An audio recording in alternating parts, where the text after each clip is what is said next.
Namaskar, most respected the Chief of Indian Army, General Upendra Dwivedi ji, and all the senior army officers here, retired officers, and some young officers here, and the invited guest. And I'm told many more people are connected with us through online and the young friends. So this is a young leaders forum. And whenever I'm invited to youth forum, I'm naturally excited. And normally I am introduced, these days I have seen, not only these days, since long time, but up till now, I am introduced as a young leader. So I get excited. I have already fought 7 elections. So I wonder, the person who has fought 7 elections consecutive can still be called a youth leader. But who doesn't want to be called as a young leader? So it really energizes me and my spirit to remain youthful. So in this kind of forum, I normally think about pick up a subject and then speak on that.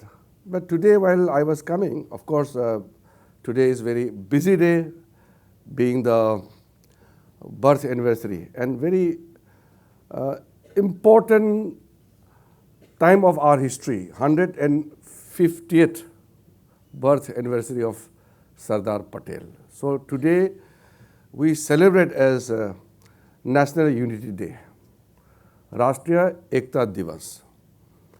So after paying tributes in the Central Hall of the Parliament, I came here accompanied by one of your officers, and I was thinking what to speak. Then I thought, as usual, I speak my mind. I speak from my heart. And because I am a person who has a very settled view on everything. So I don't need to really think about and study because I have a very established views on every subject. So I don't need to read or study or gain anything. I just need information for any subject. Otherwise, I have a very settled view about national unity, national strength, role of youth, right from my school days. And before becoming member of parliament, I have traveled across the world. So I have checked records also, who has traveled more than me. So I realized that probably I am the most traveled Indian. I have traveled 155 countries before I became minister. Now, of course, I can't travel because of restrictions and protocols. I have been to many countries after becoming minister, but those are the countries where I've already been to. So there's no addition to my new list which I desire for. So having said that, I have seen the world and I can very well understand where we stand as a nation. What should be the role of the youth of India? Many things come to my mind, but I'll just throw a few lights. Before that, I pay my tributes to Sardar Patel. And today there are many events being organized all over the country.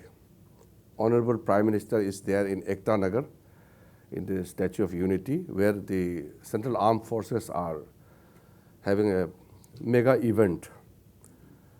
And I decided to stay back because I was invited to attend this youth forum event. Today, I want to just mention about one very important part of our history which normally people don't realize. A few years back, the then the CDS General Bipin Rawat and the then Army Commander of Eastern Command, General Anil Chauhan, and I had gone to Tawang to install the statue of both Sardar Patel and one of the greatest heroes, Major Bob Khating. Many people don't realize in our country, I don't know how this fell out of the history textbooks. When Sardar Patel in 1949 had given the order to then Governor of Assam, Arunachal, then Nefa was part of Assam, he was complete in understanding of the situation.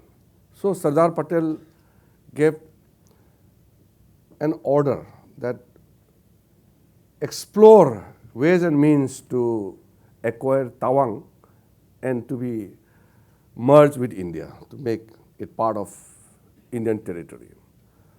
So it was a secret mission, and the then governor picked up Major Bob Khating, and he led the expedition. And that was in the month of January, and he stayed there till April. So imagine those days in January, he was tracking with his troops with 6-7 feet snow-bound Tawang, crossing the Sela Pass and Bomdila Pass. So it's a long story, but we went and we installed the statue, and it is finally unveiled 2 years back.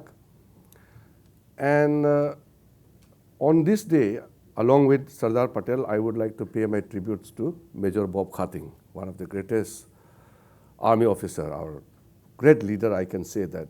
मैं तो हमेशा ये कहता हूँ कि जब कोई अपना देश के लिए कुछ करने का सपना रखता है और सब कुछ निछावर करना चाहता है, ऐसा इंसान सदियों में एक पैदा होता है और उसी का नाम मेजर बॉब खातिंग है।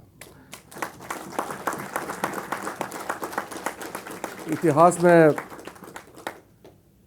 ऐसा बहुत कम है जो ज़मीन हमारा देश मातृभूमि में जोड़ सकता है। So today I am addressing the youth in the presence of Army Chief and senior officers and some of our very finest retired officers.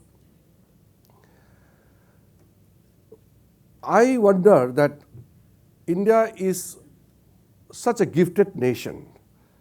We have great civilizational history. And by God's grace, we Indians are generally intelligent people.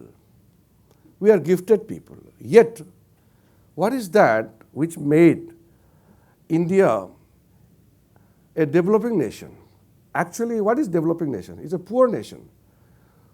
We got independence in 1947, and up till now, we have not achieved a status of developed country. We must ponder about what is that. Despite having such a great human resources, great heritage, great nation, India still has not achieved the status of developed nation. Prime Minister rightfully has set the target, because the target was never set. When we got independence, we were moving with 5-year plan every 5 years. 5 साल में हम 5-year plan तैयार करता अगले 5 साल के लिए। लेकिन हम अमीर राष्ट्र कब बनेंगे? अमीर मतलब हम संपन्न राष्ट्र कब बनेंगे? कभी भी इसका ना पैमाना तय किया गया है, ना कोई रूपरेखा तय किया गया है, ना उसका कोई लक्ष्य रखा गया है। There has to be a destination, a journey. There has to be a defined route where we should march on. So I realized that we had never set the target. So Prime Minister Narendra Modi set the target that when India celebrates its 100 years of independence, we should be a developed nation. So the concept of Viksit Bharat, by 2047 India must become a developed nation, was set right in the beginning of Prime Minister Modi's tenure. And the route to Viksit Bharat is Atmanirbhar Bharat. We cannot become developed by being dependent on the other countries. So we have to be independent, self-reliant, self-sufficient, and then we march on and we secure our rightful position as a developed nation by 2047. 78 years have passed. We have some 22 years remaining before us. Many people would ask naturally that what we have not achieved in 75 years, can we achieve in 25 or 22 years? You can just make a quick flip into our journey. When the whole world, especially countries in the Southeast Asian nations, they were growing at the rate of 6%, 7%, 8%.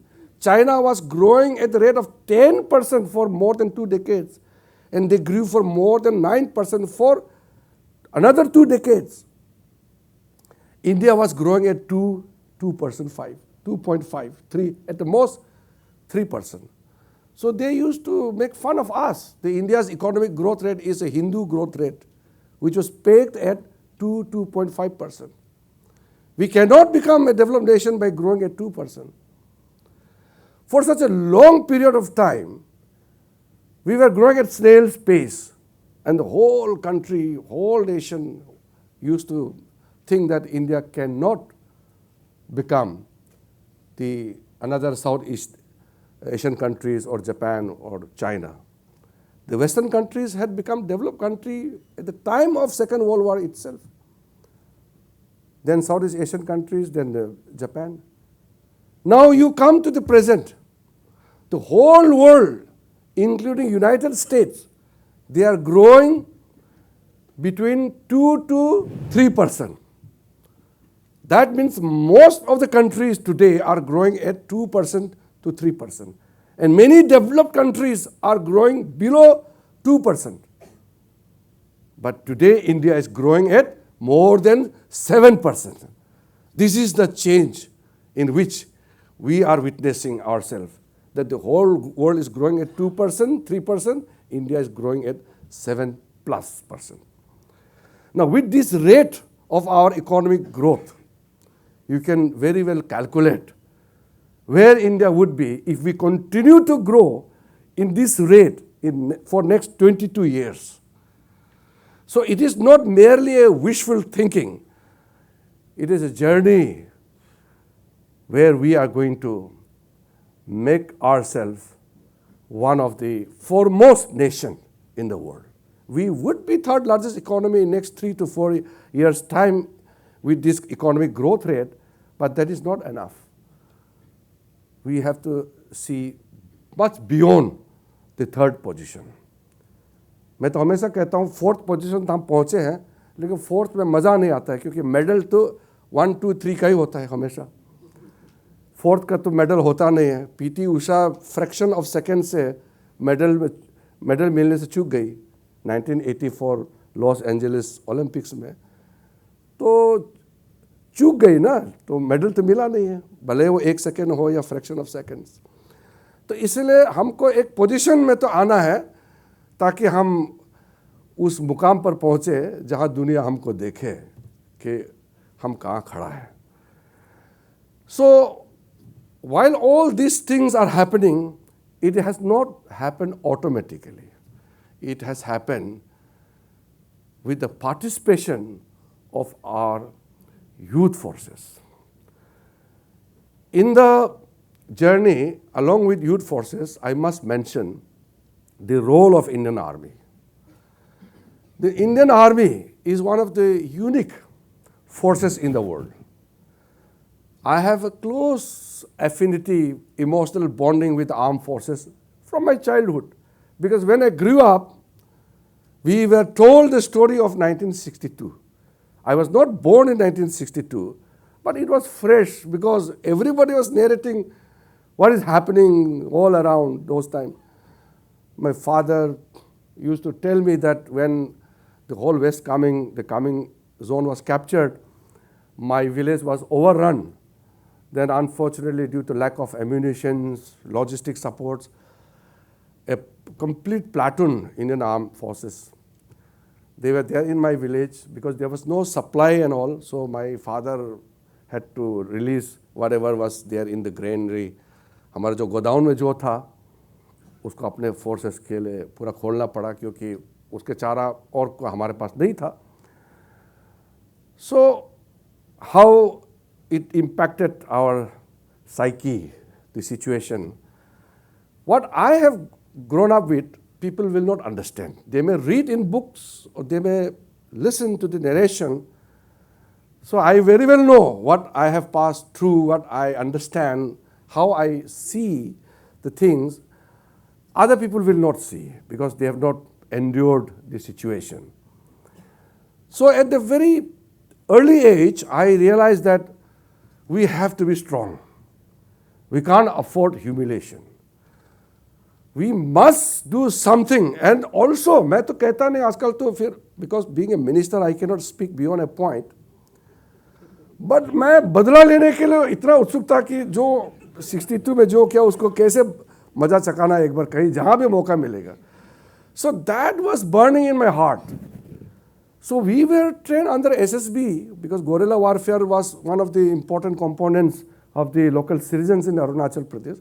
So at the very early age, मैं तो school में refresher course लिया 3 महीने का SSB में. SSB was those days Special Service Bureau. Now it is सशक्त सेना बल. Name abbreviation same है, but the role and the total meaning has been changed. Now it's a border guarding force. Those days it was assisting the armed forces and the local people. Everybody was member of SSB those days. So बंदूक चलाना हम लोग तो बचपन से ही खेल खेल के आया है SSB का साथ में. LNG वगैरह चलाना एट सच यंग एज. सो वो जज्बा था कि हम भी मजबूत होना है और हमारा देश को भी मजबूत होना है, हमारा आर्म फोर्सेस मजबूत होना है. सो आई वॉज ईचिंग कि कुछ हो जाए जहाँ हमको लड़ने का मौका मिलेगा, हमको बदला लेना है. That was the thing in my mind where I was growing up. So my attachment with the armed forces are extremely emotional and close to my heart. That is why when I was Minister of State for Home in the first tenure, almost every week I am in a BOP. तो वहाँ joint patrolling होता है, ITBP and Indian Army, IB के एक officer attach करके जाते हैं. Then Pakistan side, Bangladesh side, हमारे BSF के साथ. And for the internal security, there are so many operational locations in the heartland. So I used to be in every position, every post available at least twice a week. उसके बाद my portfolio changed. So when I became Minister for Youth Affairs and Sports, taking inspiration from Prime Minister, I thought कि हमारा देश को मजबूत बनाना है तो हमारे देश के लोग फिट होना होगा. So that time we launched the Fit India movement and the entire youth of the country joined the Fit India movement campaign. I really want to see everybody fit. वो तो जवान बूढ़ा का कोई सवाल नहीं, everybody has to be fit. But the youth, I can't tolerate an unfit youth. An Indian youth must be fit mentally, physically. कई तरीके का कार्यक्रम चला है, चाहे योगा के माध्यम से हो, चाहे खेलो इंडिया के माध्यम से हो या fit India. I was very fortunate that I got ट्रेमेंडस support from the young generation. हजारों का संख्या में हम लोगों ने कार्यक्रम किया और उसके बाद मैंने देखा है कि हमारे युवाओं में एक नया जोश आया है. Because future is shaped by the younger generation. हम यहाँ तक पहुँचे हैं, यहाँ तक ठीक है, अब आगे कौन लेके जाएगा, दिशा तय करना नए जनरेशन का काम है. तो the youth of our country are more better prepared than what we are. I really feel it. एक तरीके से तो आज सोशल मीडिया का ज़माने में information has become an important tool. तो उसको हम देख रहे हैं कि हमारे युवाओं में अवेयरनेस काफ़ी आ गया है. Awareness about armed forces, awareness about the foreign policy और इंटरनल सिक्योरिटी, ये काफ़ी देखने को मिल रहा है. हम लोग के ज़माने में तो इन्फॉर्मेशन तो बहुत लिमिटेड था. जहाँ मैं पढ़ता था जिस स्कूल में, वहाँ तो लाइब्रेरी भी नहीं था. So I use to walk 2 days to the district headquarter Bomdila में. तो बोमदिला में एक छोटा सा उस समय लाइब्रेरी हुआ करता था. I use to get some of the books, sign करके you have to return next week again. there were very limited books. So I used to sign it, get the books, walk 2 days back, read those books, and then next week return to the library in the district headquarters and give it back to the library. So it was such a huge task to acquire knowledge. मेहनत पसीना छूटने के बाद कुछ knowledge प्राप्त होता है, अभी बैठे बैठे आप नॉलेज आपके पास आ जाता है. So the younger generation have better opportunities to make themselves fit, to make themselves good citizen of this country. We have really toiled very hard in our life. और मैं तो इतना बॉर्डर एरिया से आता हूँ तो कभी कभी मैं दिल्ली में आकर के मेरा दिमाग ख़राब हो जाता था. तो एक तो ये है कि मैं आपको फ्रेंकली बताता हूँ, दोज डेज कि हमारा वहाँ सब जय हिंद नारा लगाते हैं. Everybody is like carrying the national flag, जय हिंद, विजय विश्व तिरंगा प्यारा, झंडा ऊंचा रहे हमारा, all the slogans, morning prabhat pheri. When I came to Delhi for my college education, I realise कि यहाँ तो कई ऐसे लोग हैं जो वंदे मातरम नहीं गाता है, प्रभात फेरी पे जाता नहीं है. और बाद में धीरे धीरे पता चला तो हमारा देश में ही कुछ लोग हैं जो देश का खिलाफ में काम करते रहते हैं, नैरेटिव चलाता है, देश को कमज़ोर करने के लिए बात करते हैं. जब when I became active in politics, I realized there are many people in politics also who don't want to make India a great nation. और हमारा देश का खूबसूरती, हमारा देश का संविधान भी ऐसा है, सबको बोलने का आज़ादी मिला है. अब आज़ादी को कहाँ तो रोकना है मैं बोल नहीं सकता हूँ आज, क्योंकि मेरा भाषण रिकॉर्डेड है शायद, क्योंकि फिर मुझे गाली पड़ेगा कि बोलने का आज़ादी ख़त्म करने का बात कर रहा है मंत्री. इतना फ्रीडम दे दिया हमारा देश में कि फ्रीडम का भी एक लिमिट होना चाहिए. आप फ्रीडम तब तक है आप देश के लिए करो, जहाँ देश विरोध का कोई स्वर निकलता है, आपका जो फ्रीडम है वही ख़त्म होना चाहिए.